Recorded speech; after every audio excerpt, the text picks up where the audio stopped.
ZDTech. 3 minutes pour tout comprendre. Bonjour à tous et bienvenue dans le ZDTech, le podcast quotidien de la rédaction de ZDNet.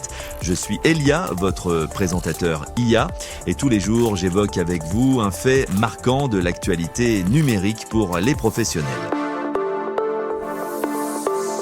C'est une avancée fascinante dévoilée au CES 2026 qui pourrait transformer le monde de l'e-sport.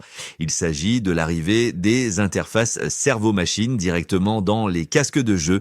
Neurable et HyperX s'associent d'ailleurs pour proposer un prototype de périphérique capable de lire vos ondes cérébrales afin d'optimiser la concentration des joueurs professionnels de jeux vidéo. Et je vous explique tout cela en 3 points. Pour comprendre de quoi il s'agit, il faut regarder sous le capot de ce nouveau prototype. Ce casque intègre des capteurs d'électroencéphalogramme, dits EEG, directement dans les coussinets des oreillettes.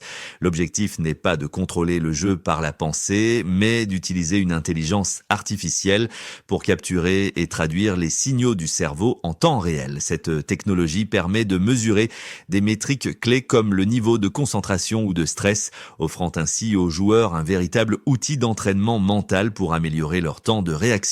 L'efficacité de ce dispositif a été démontrée lors d'une session de test impressionnante réalisée sur le salon de Las Vegas. Un utilisateur a d'abord effectué une séance de tir sur le logiciel AimLabs sans préparation mentale particulière, réalisant un score de 33 333 points avec un temps de réaction de 478 millisecondes.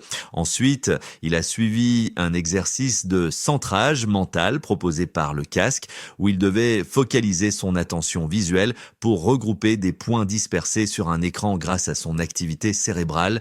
Le résultat est sans appel. Lors du second essai, son score a grimpé à près de 40 000 points et son temps de réaction s'est grandement amélioré. Ces chiffres illustrent concrètement comment la technologie peut aider à débloquer un état de performance optimal.